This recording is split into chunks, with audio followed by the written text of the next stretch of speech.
And then all you guys have to do, Sarah and Yuri, is just end the meeting and I'll get the recording right away. You don't even have to stop the recording. Okay.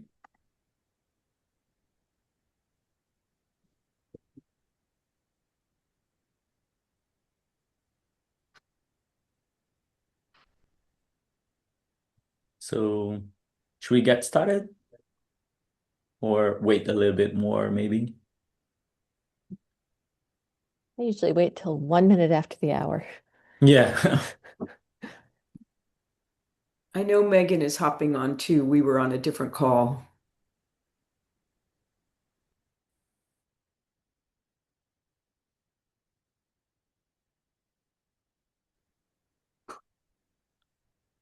All right. Hello, everyone. It's a pleasure to welcome you to the last seminar of our Air Sea Fluxes from Space series for the 25-26 academic year. And today we welcome Jacob Hare from Florida State University, who will present his work on the role of the fine-scale SST gradients on atmospheric fronts in the Gulf Stream region. So without further ado, I will hand the floor to Jacob to present his work. Thank you. Alrighty, thank you very much. I'll go ahead and share my screen here. Thank you everyone for inviting me to this webinar. It was a great honor and a privilege to be able to be here. This is work that's a part of my PhD work here at Florida State University, and my co-advisors here are Reese Parfit and Robert Hart.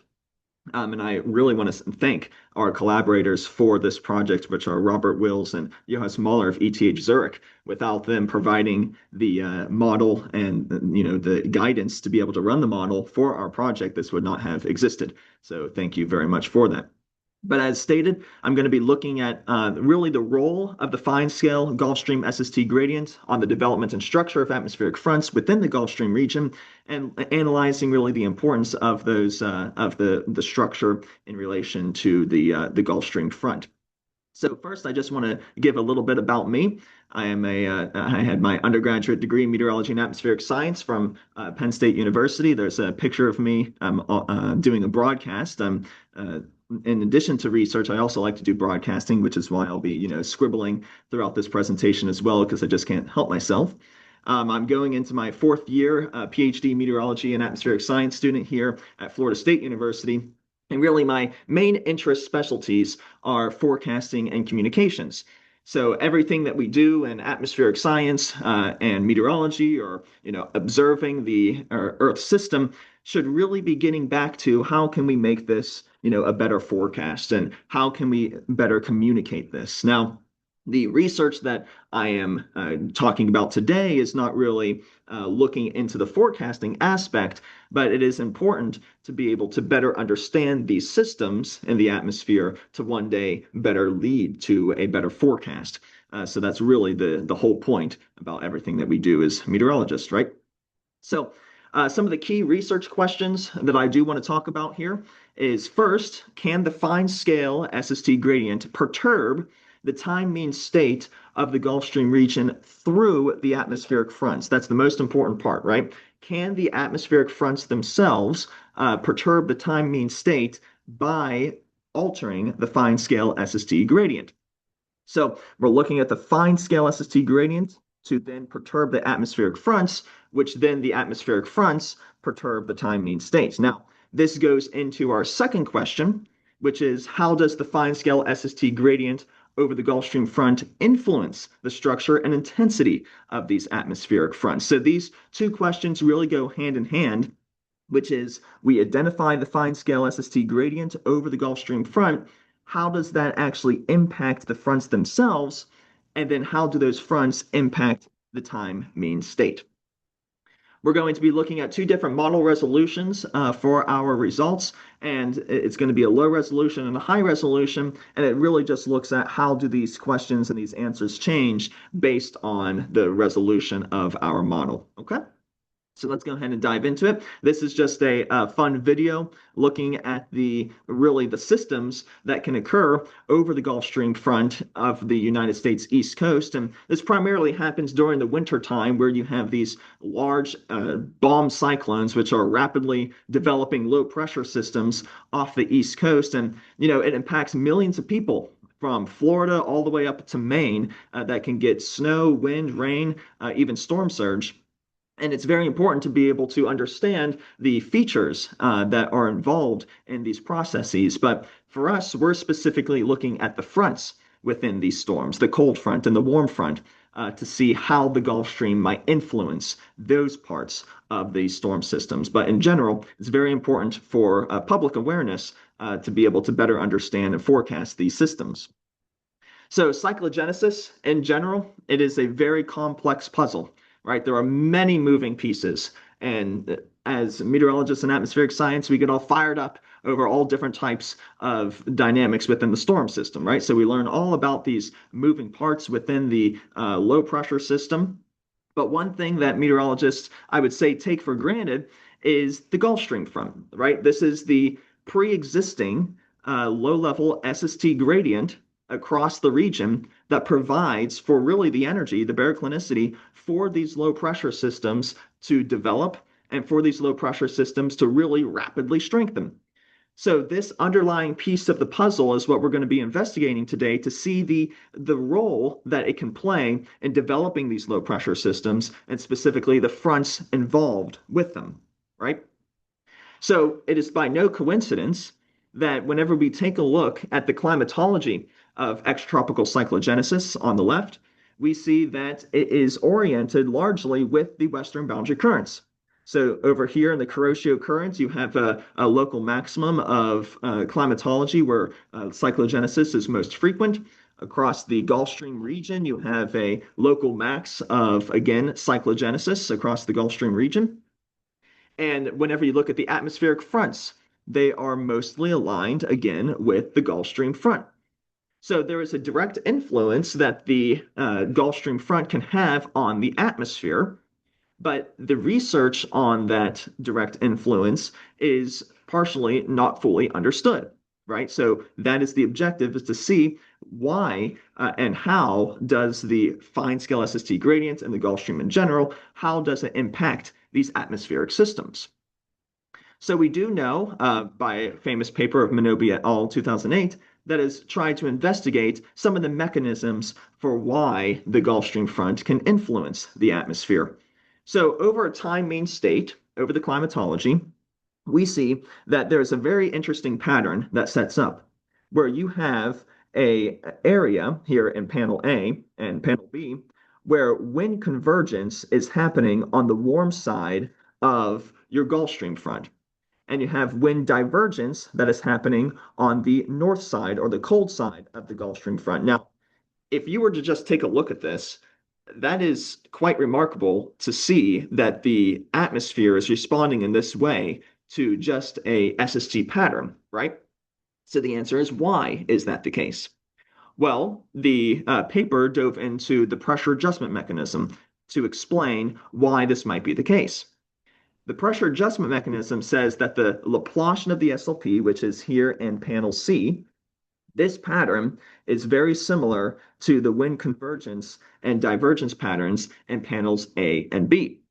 What does that actually mean? Well, it means that you can form a pressure perturbation, a high pressure perturbation on the cold side of your SST gradient and a low pressure perturbation on the warm side of your SST gradient.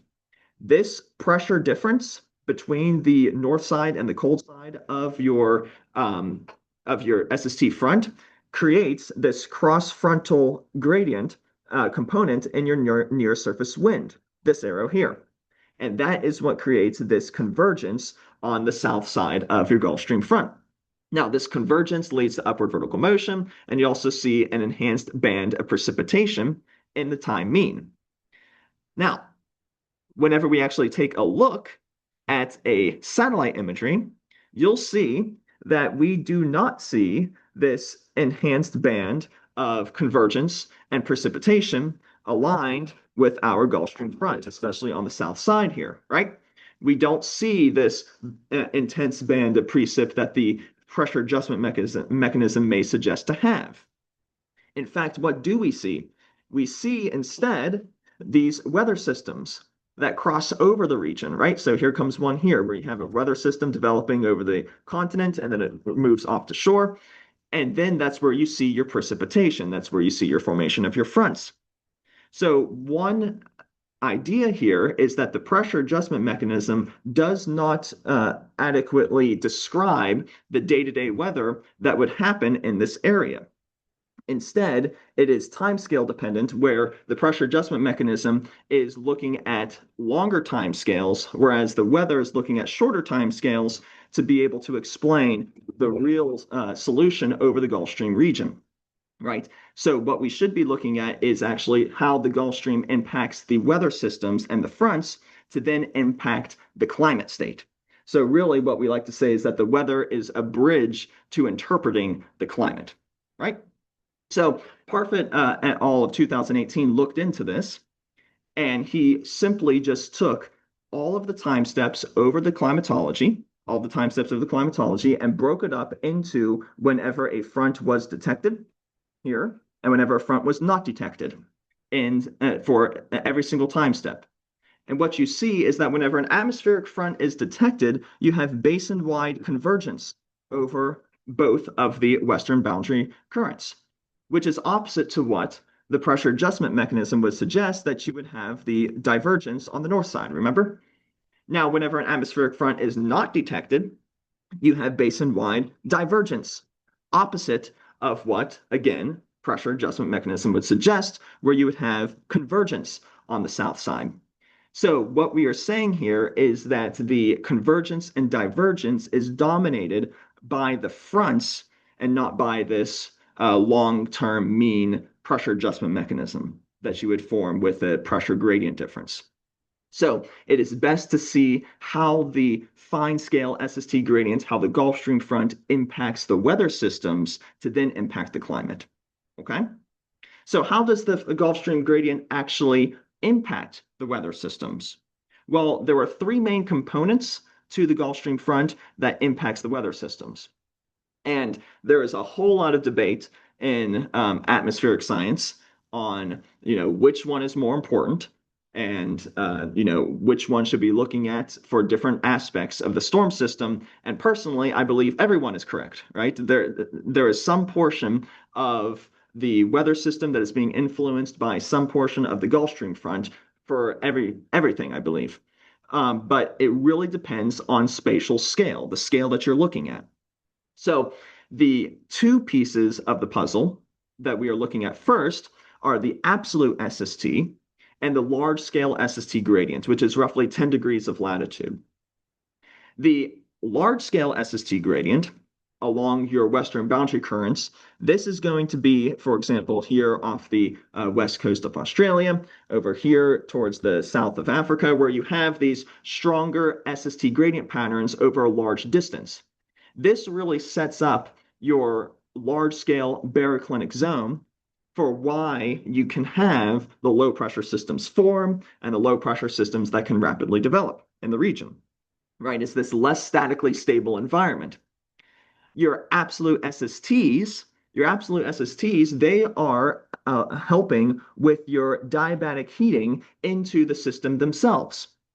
So whenever you have the warm waters, whenever the low pressure system travels over, for example, down here, and you have this influx of warm air into the low pressure system, given by this warm conveyor belt, you will see that you will have the low pressure system continue to strengthen. So the absolute SSTs and the large scale SST gradient really helps for the development and intensification of this low pressure system. But it does not explain fully why we have intensification of the atmospheric fronts associated with the low pressure system. To do that, you have to take a look at the fine scale SST gradient. And the fine scale SST gradient is only over about a 25 to 50 kilometer distance. And this is what impacts the fronts within the low pressure systems the most. So just to get us oriented on some of the terminology here with the fine scale SST gradient and its impacts, instead of looking at the large scale baroclinic environment, the fine scale SST gradient really impacts the localized baroclinic environment, which means that it can directly influence the atmospheric fronts within the low pressure system. Now, the fronts that develop, it goes under a process named frontogenesis, which this is simply the atmospheric temperature gradient increasing. Okay, frontalysis is the opposite, which is the atmospheric temperature gradient decreasing. That's in the most basic sense. Frontogenesis can occur through two different processes for the most part. It's going to be through diabatic processes, which is looking at latent heat release in the atmosphere, the sensible heat flux gradient out of the ocean, and an adiabatic process, which is looking at deformation zones. This is the convergence and divergence in the atmosphere. What is important for our study and important for the fine scale SST gradient is that it is this sensible heat flux. That is what is going to be impacting the front. The fine scale SST gradients can impact the sensible heat flux, which then impacts the atmospheric front. So that is the bridge from the ocean into the atmosphere, and it's specifically through this diabatic frontogenesis. Now, as a note, the atmospheric fronts can exist without active frontogenesis, and frontogenesis can occur in the absence of this classic atmospheric frontal zone that synopticians would think of attached to a low pressure system. Okay, so just because you have frontogenesis doesn't mean that there's this classical atmospheric front. Okay. So the main hypothesis here is that the fine scale SST gradient can influence the diabatic frontogenesis to alter the atmospheric front, and that bridge is through altering the sensible heat flux gradient over top of your Gulf Stream front. So let's go ahead and do some schematics to explain what this actually means. So first, we're going to look at the ocean gradient here. So this is the ocean on the bottom, looking at a temperature gradient, just like you would have over the Gulf Stream front, where there's cold air that's going to be, or cold water to the north, and then you have warm water that is going to be to the south. And let's say that there is no temperature gradient in the atmosphere. Okay?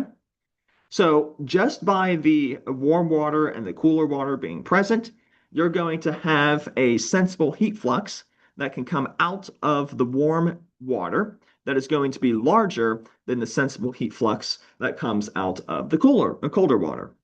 Now, this sensible heat flux is going to act to warm the atmosphere in different ways, so of which the sensible heat flux that is stronger coming out of the warm water will warm the atmosphere more on this side of the SST gradient than it would on this side.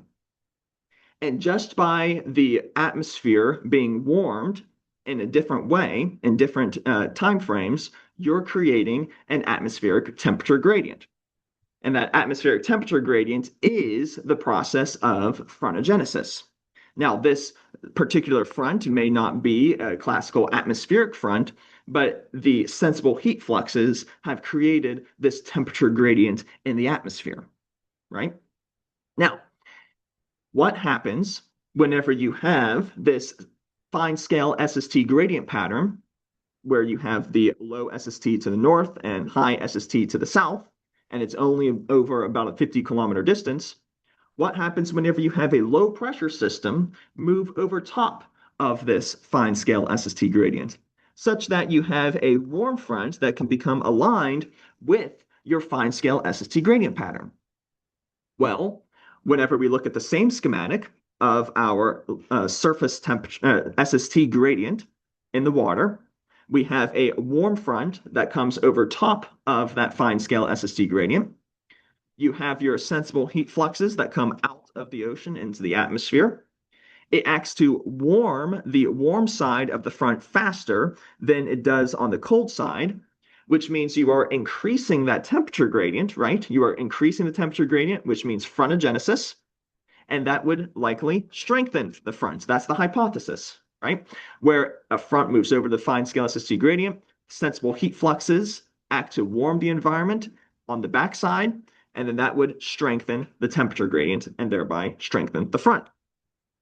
Now, our simulations here that I'll show you is that we are going to smooth the fine scale SST gradient to see the atmospheric frontal response.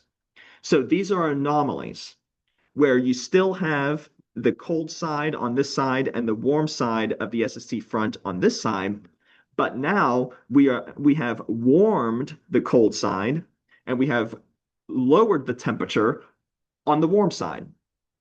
So what would happen whenever an atmospheric front comes over top of now the weakened fine scale SST gradient? Well, you would have an anonymously higher sensible heat flux that should come out of the warmer side, and an anonymously lower sensible heat flux that comes out of the cooler side. So now whenever you warm the atmosphere here on the colder side of the front, you are now weakening the temperature gradient in the atmosphere, which is the process of frontalysis, or it's just a weaker frontogenesis, right? So either way, the atmospheric front should weaken whenever you smooth out that fine scale SST gradient pattern. So it's really the fluxes that are dominating the atmospheric temperature pattern to be able to dominate the strength of the front that passes over. Okay?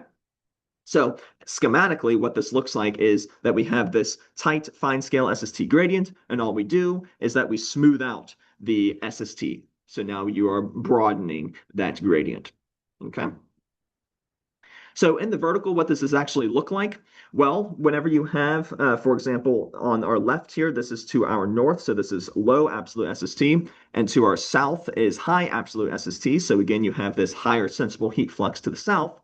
And whenever a warm front moves over top of that, you can get this to strengthen because you have this influx of higher sensible heat flux on the warm side. That creates upward vertical motion within the front.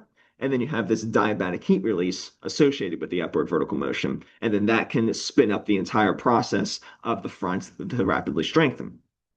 But whenever you have the smoother fine scale SST gradient, where you put a warm anomaly on the cold side of the Gulf Stream front and a cold anomaly on the warm side, then that's whenever you can flip your sensible heat flux gradient, and you get this enormously higher sensible heat flux on the cold side, and that will weaken the atmospheric front and weaken the upward vertical motion, and then eventually the whole system kind of unravels from there. Okay, so this is the theory behind it and what we want to see in our simulations. Okay, so with that being stated, we can now jump in to our project now that we have the background. So the main objective, it's actually kind of neat. The main objective is that all we have to do is smooth out our fine scale SST gradient pattern within our SST dataset. So this is our SST dataset. It has a 0.1 degree resolution, and it's from February of 1993. And why we used it is because it's very easy to be able to identify the Gulf Stream front and to apply our smoothing function. But what we see here are our three ingredients of what we need to develop our low pressure systems and our fronts. The one is that you have high absolute SSTs to our south. We have this large scale SST gradient, which is the cold water to the north, and then compared to the the warm water to the south. But then here is our fine scale SST gradient, these very packed isotherms that are across the Gulf Stream front. That is what we want to target. We just want to take those small regions and smooth them out just a little bit and see how the atmospheric fronts respond to weakening that fine scale SST gradient, but keeping everything else in this system intact. Okay? So how do we do that? Well, I created this smoothing weighting function that will perturb the SST about the Gulf Stream front from a particular distance from the center of the Gulf Stream front. So the center of the Gulf Stream front is here at the bottom here at 0. And then it perturbs it out to 200 kilometers on either side of the Gulf Stream front. And we do this so that we can keep within the fine scale SST gradient and keep within the same length scale of an atmospheric front. So it goes to 0 in the center and also 0 weight on the edges of the Gulf Stream front. So this is so that you don't create these unrealistic jumps in the SST on either side of your smoothing function. Okay. The maximum weight is going to be roughly 3 degrees Celsius, and this is going to be dependent on the local temperature gradient of the SST. This is so that whenever you have a weak SST gradient, you're not over smoothing the data so that you create these unrealistic rings. So it's going to be dependent on the local SST gradient, the fine scale SST gradient. And you can see that it's only going to be out to a 25-kilometer distance on either side. So this is just going to be a 50-kilometer width to really get the fine scale SST gradient pattern that I showed in the previous slide. So whenever we apply this function to our previous SST dataset, we see that we create the warm absolute SST anomalies to the north, our cold absolute SST anomalies to the south, up to 3 degrees Celsius, depending on the strength of the fine scale SST gradient. And we achieve our objective of reducing the fine scale SST gradient right along the Gulf Stream front, as you can see there on the right panel. And that is all that we needed to do, right? We didn't want to disturb any of the absolute SSTs here to the south. We didn't want to disturb any absolute SSTs to the north. And we didn't want to disturb any of the large scale SST gradients across the basin. We only wanted to target the fine scale SST gradient, and we did so by a reduction of up to 30%. Okay, so this means that, and I won't show it today, but it means that the low pressure systems that develop in this region, they're roughly of the same strength as you would have for whenever the control experiments, whenever the SST gradient is not smoothed. So it's really just pinpointing how do the atmospheric fronts themselves change. Okay, so we take that SST and we put it into our model. So this is the Community Earth System Model 2. We use 2 different atmospheric resolutions. One is a low resolution, which is 111 kilometers, and that has a 50 ensemble member composite. And then we have the high resolution, which is going to be 14 kilometers, and it's going to be within this grid here that you see on the right. It has a prescribed SST field, as I said, with February and March that are going to be smoothed. And the reason why we use the winter months is because it's most frequent, these East Coast storms. And the time period of simulation is, again, February through March of 1993. Okay? So these are the first results that we see whenever we put it into the model, this smoothed out SST gradient. We see that the first step is a reduction in the sensible heat flux gradient. So the reduction here is going to be in blue. So as we said from our schematic, whenever you smooth out the fine scale SST gradient, you expect to have your sensible heat flux gradient that is going to be anonymously flipped, which means that you should weaken that sensible heat flux gradient. And that is exactly what we see here across our Gulf Stream front, which is in black, and it is oriented here on the south side of your Gulf Stream front with a maximum reduction of up to 50%. In the low resolution runs here, you see a maximum reduction of up to 20% that is oriented along your Gulf Stream front. So in general, the low resolution simulations are going to have a smaller percent decrease in our parameters that we see. This is because the high resolution can really look into and see the sharpest dynamics within these storm systems and be able to get a higher percent result for the most part. So after you reduce the sensible heat flux gradient, the next step was a reduction in our temperature gradient, right, from the schematics that we just saw. So now, because the sensible heat flux gradient has been reduced, we see here for the high resolution that the near surface temperature gradient has now been reduced across the Gulf Stream front, and that's up to a 60% reduction. And then our low resolution shows a very similar result that is up to a 30% reduction. So this is basically a check to see if our underlying hypothesis so far is correct. That whenever you smooth out the fine scale SST gradient, you reduce the sensible heat flux. And then from there, that is whenever you reduce your atmospheric temperature gradient, right? This is over the time mean. Now, how do our fronts respond to this reduced localized baroclinic environment? Well, first, let's look at the frontogenesis. So this is over the time mean still. We're breaking the frontogenesis up from our total frontogenesis. We can break that up into a diabatic frontogenesis and the adiabatic. The total frontogenesis is just the summation of the diabatic and adiabatic frontogenesis. The high resolution is on top and the low resolution is on the bottom. And what we see here is that whenever you smooth out the fine scale SST gradient, blue is a reduction, you see that the total frontogenesis reduction is dominated by the diabatic part of the frontogenesis. You still get some reduction here in the adiabatic frontogenesis along the Gulf Stream front, but it is for the most part dominated by the diabatic frontogenesis, which is what we expected, right? We expected that by perturbing the fine scale SST gradient, you would perturb the sensible heat flux out of the ocean, which is a part of the diabatic process. Whenever you look at the low resolution, you get very similar results, of course, of smaller magnitude, but the structure around the front is still very similar to that of the high resolution. So this is the first significant step of pinpointing that the diabatic frontogenesis is the dominant reduction to the total frontogenesis whenever you reduce the fine scale SST gradient.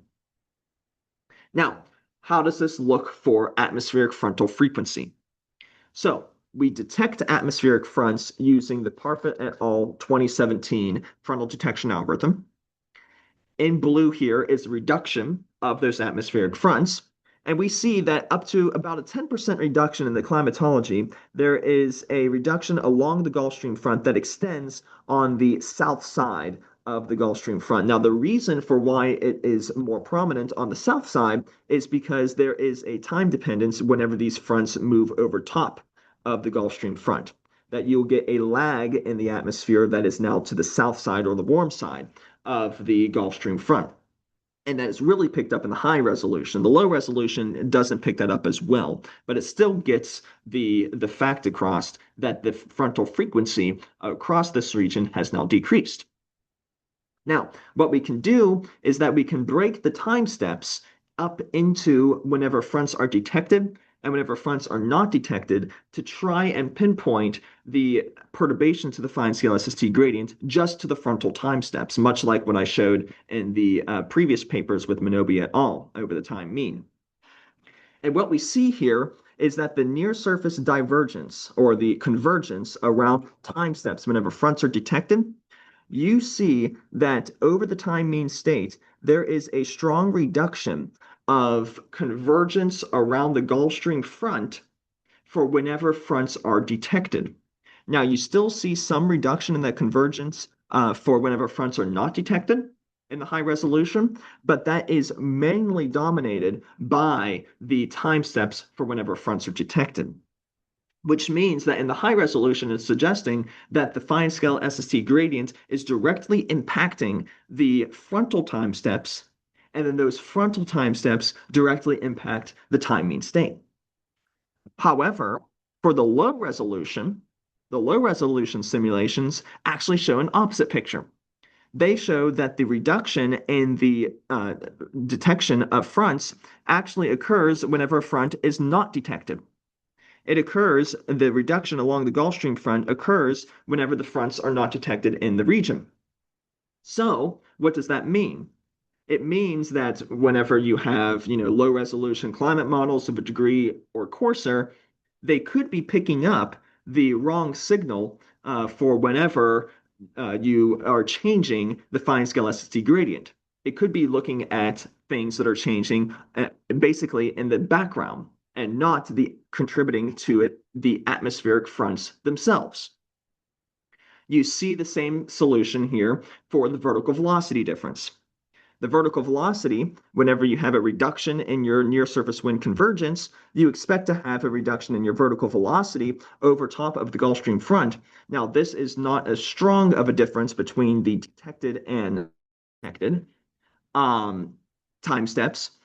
And that's mostly because once you get further from the surface, you're going to be, losing that signal a little bit. So for the front detected, you still have the strong reduction, but look at the low resolution. You're still seeing that it's dominating over top of the front detected region. Okay, so the main conclusion here is that whenever fronts are detected, that is whenever the fine scale SST gradient is perturbing the most, not whenever fronts are not detected. So you can actually take a cross section over top of the Gulf Stream region. And you can see that first, so this is a busy slide, but first, let's take attention to this panel over here, where whenever fronts are detected, you have, in the high resolution, basin-wide upward vertical motion throughout the entire atmosphere. In the low resolution, it only extends up into about a distance of about 700 millibars. And of course, whenever fronts are not detected, you have sinking air because that's the basin-wide divergence. Whenever you smooth out the fine scale SST gradient, whenever you smooth it out, the difference now in this panel over here, the difference shows that you have throughout the entire atmosphere, the vertical velocity has been greatly reduced, right? So this means that not only is the fine scale SST gradient perturbing the atmospheric front in the low atmosphere, but you're also perturbing the atmospheric front through the vertical. So you have this vertical extent, which is really important. The low resolution atmosphere only shows that vertical extent through the low levels of the atmosphere. Okay, so the higher the resolution, the better that you can resolve that perturbation through the atmosphere. Okay. Alrighty, so now these were just for the climatology of atmospheric fronts, but now let's look at composites for low pressure systems that move over top of the Gulf Stream front and where the warm front, for example, is interacting with that fine scale SST gradient. So I won't get into how I built the frontal detection algorithm, but this is an example snapshot of showing the low pressure system evolve over time with the warm front being detected. So I outlined the Gulf Stream front here in the dotted dashed lines. So this is the region that the SST has been perturbed. And then what I do is that I track a low pressure system over time. So there goes the low pressure system. And I detect the atmospheric front associated with that low pressure system. And I see over a composite, I do this many times, I see how does that warm front evolve with time as it crosses over the Gulf Stream front. And is it being weakened through the sensible heat flux and the diabatic frontogenesis processes, right? So what we can do is that we can look at composites of whenever atmospheric fronts are within the Gulf Stream front region. So this is within the Gulf Stream front region, and whenever they are outside of the Gulf Stream front region. So whenever the atmospheric fronts are within the Gulf Stream front region, and I'll draw the atmospheric front here. So this is just the atmospheric front bending over the cold air to the north. So this is to the north on this side. You see that there is, over the entire cross-section of the atmospheric front, strong reduction in the diabatic frontogenesis that is dominating the reduction in the total frontogenesis. And that reduces the upward vertical velocity, which are these black solid contours. So whenever an atmospheric front interacts with that weakened Gulf Stream front, the diabatic frontogenesis dominates the reduction in the total frontogenesis reduction.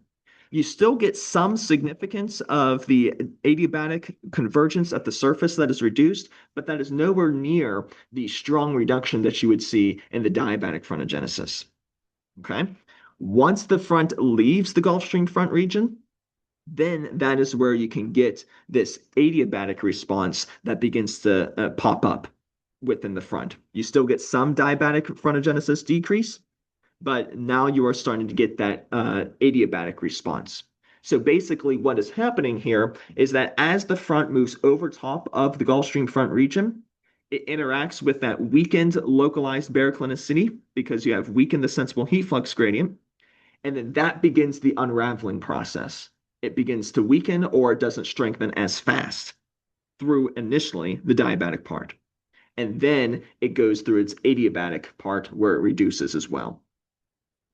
So we can look at this through low pressure system composites, where here in the top two rows is the high resolution, and in the bottom two rows is the low resolution, with the low pressure system being at the center. So these are cyclone-centric composites.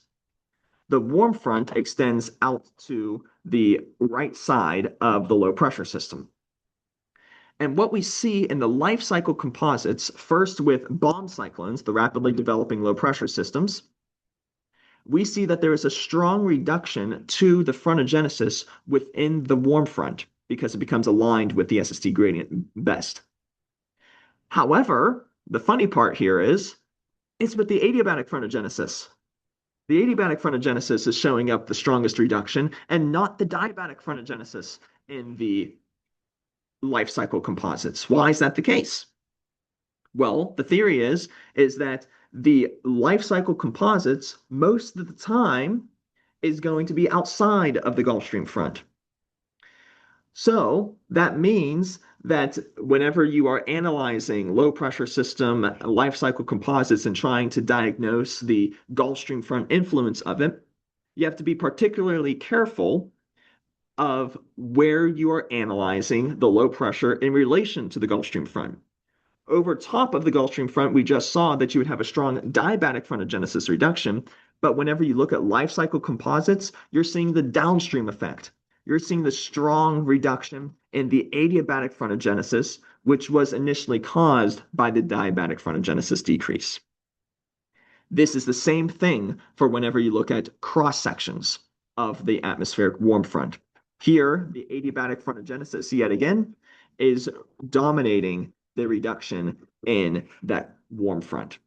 Whereas the diabatic frontogenesis, much more convoluted because it is no longer fully over top of the Gulf Stream front region. So the point here is location over the Gulf Stream front region is key to the reduction in the front and to be able to diagnose that. So let's go ahead and wrap up here. So the summary of the key processes.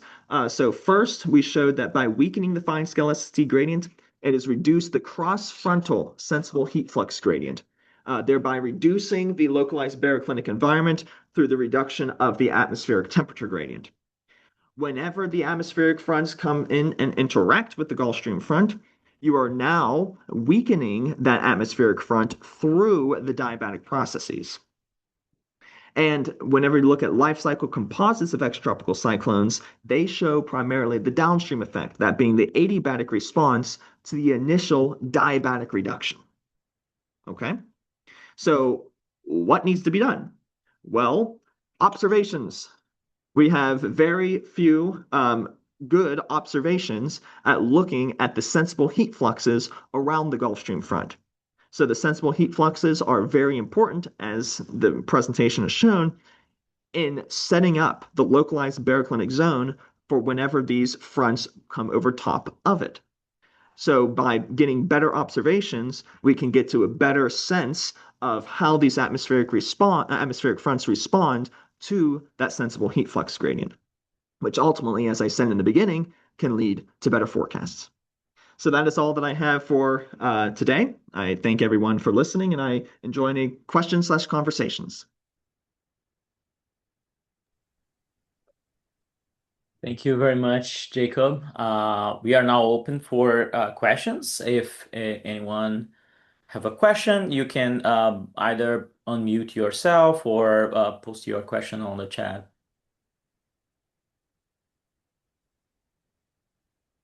Hi, Juan. Hey, thanks, Jacob. Great talk. Fluxes and extratropical cyclones are my jam as well. So I really Awesome. appreciate this. So I've got two questions here.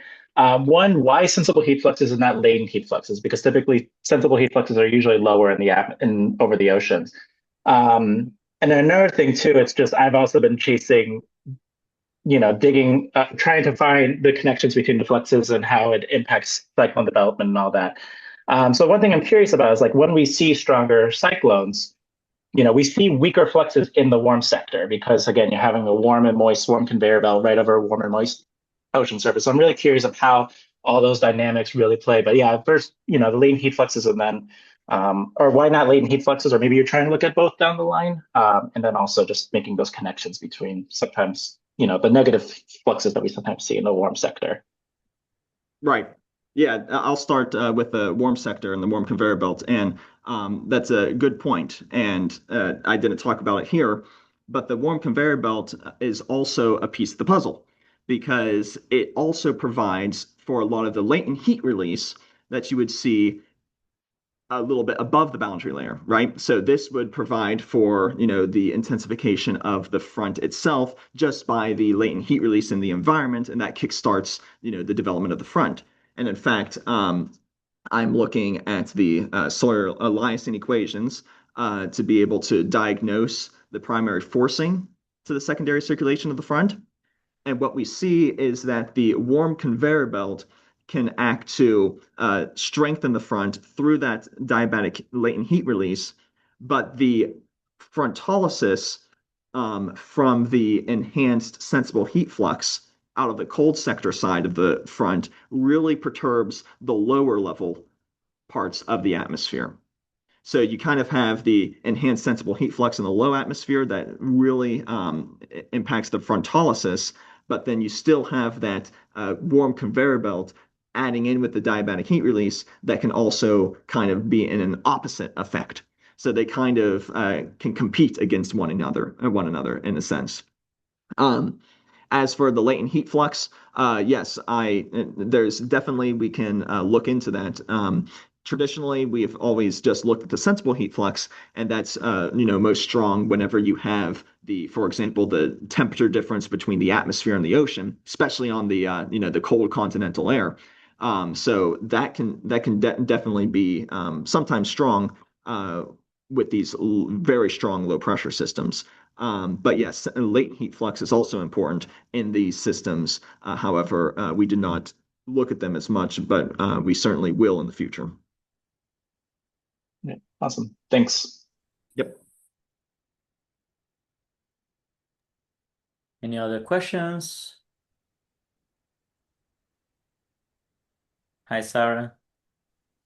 Yeah, really nice talk. I'm wondering about, you made a case for fine scale SST. I'm wondering about resolution requirements. What do you think is actually needed if we had perfect SST measurement capabilities? Or not Yeah. quite perfect, but This is 0.1 degree resolution. Mhm. For the SSTs. I have not tested the different resolutions of the SSTs because the model is way too expensive to be able to find the varying SSTs. But higher resolution, the better, I would say, is my gut feeling over that. But right now we used 0.1 degree, but I wouldn't be able to speak on how that might vary. Um, I know previous studies that you have used, like the ERA5, for example, they have also shown that depending on the alignment of the front with what they claim is the fine scale SST gradient is just the finest that they have in their data, that they have also shown that can have an atmospheric frontal response. But really being able to pinpoint that is difficult to say, I would say. I think the satellite challenge is that you can get very high resolution SSTs with infrared systems, but they don't work through clouds. So Yeah. not so good on the rainy side of a storm. Right. And that's dealing with atmospheric fronts. That's what you're mostly going to get. Yeah. Yeah. And then microwave is obviously constrained by the size of the antenna. And so we'll hope for bigger antennas and better resolution in the future with simmer. Yep. So there is a question from the chat by Rick Danielson. The choice of the 1993 midwinter season seems significant. Wasn't there one particularly strong deepening system? How was the choice made of time period? Yeah, he's right. Yeah, the 1993 storm of the century is a very significant storm in history. And it wasn't one reason for why we chose the SST. The reason why we chose the SST pattern is because it was very easy to apply my smoothing weighting function to the SST field. It didn't have a Gulf Stream front didn't have the wavy currents or didn't have the mesoscale circulations that might interrupt the smoothing weighting function. So just to keep things simple, we try to keep with the most uniform SST gradient pattern. That was easiest for applying our function.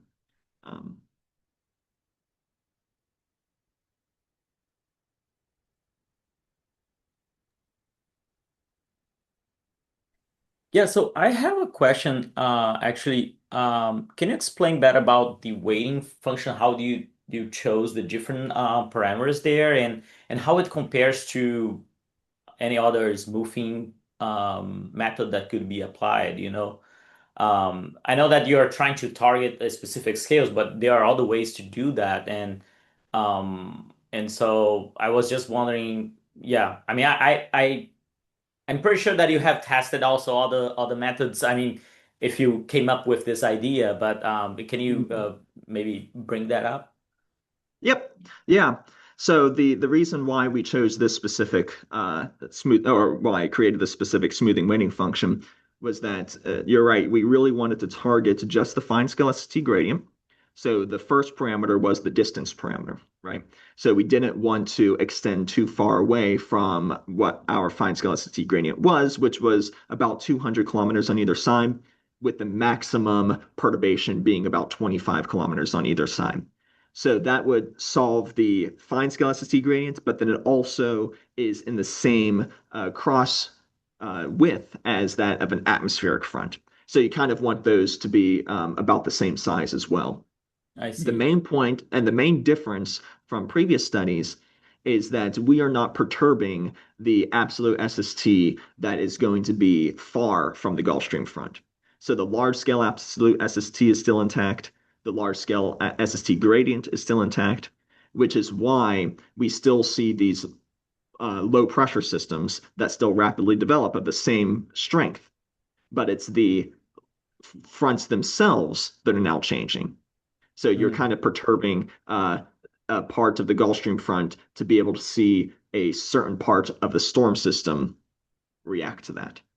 Yeah, I think that my confusion is that, I mean, you chose this 25-kilometer scale for the smoothing function, and I'm just Yeah, wondering, and maybe I need to, yeah, test that out, but like it kind of gives the impression that if you don't match exactly that length scale for the front gradients, you might create something else, like I'm just like wondering if that wouldn't, I mean, depending on the mismatch between the scales, if it would create fronts instead of right. smoothing them. Yeah. Yeah, that's a good point. And I wouldn't be able to say for sure because the we weren't able to test different forms of the smoothing weighting function, simply because the cost of the model was high. But that would be a good sensitivity test to see how, what's the extent uh, of the smoothing to the perturbation to the atmosphere, right? So that would be a good way to see that. But we just wanted to keep first, like for, if you would Mm. have extra tests, to keep it just within what an atmospheric front would be like. Yeah.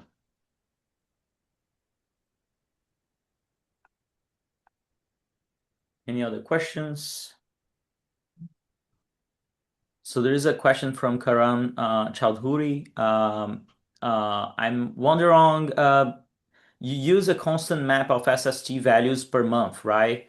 How would you think of your results would change if SSTs were able to dynamically be affected by the passage of the low pressure system and fronts? Yeah, that's a good question, Cameron. Yeah, for this study, we wanted to specifically look at the response to the atmosphere, and just keep it as a constant SST.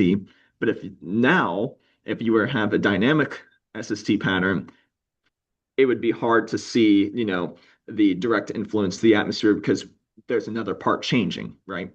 But I would expect that, you would have the SST gradients that would be able to, move a little bit over time.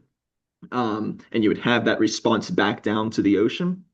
But I'm not certain in our simulations how that response would look like, because we just primarily wanted to look at the ocean influence into the atmosphere. But yeah, that would be the next step, is to now what happens to the SST as a response. Yeah, Yeah, I think it also matters the time scales, right? Like these atmospheric right, fronts, how fast they are passing by the right, SST fronts. And the other thing that I was thinking was related to the heat content of the mixed layer. I mean, if you add this another variable to your system, if you take into account the mixed layer depth and the heat content, how it would also affect the results. Like I know that right. you're not testing that specifically, but it's just something that I was Yeah, thinking about, and I just wanted to mention. Yeah. right. And that's the thing, there are many avenues that you can get out of this, right? And lots of different, once you are able to identify, the fine scale SST gradient and really the mesoscale processes, there's many things that can come out of this, which is the interesting part. So, Any other questions? Yeah, so I agree with what others have posted on the chat. I think that you made a very good presentation, Jacob. I think that at the stage of your PhD, it's very good that you have this pedagogical way of explaining the things, and I really appreciate that. If we don't have any other questions, maybe we end with this. Anyone else?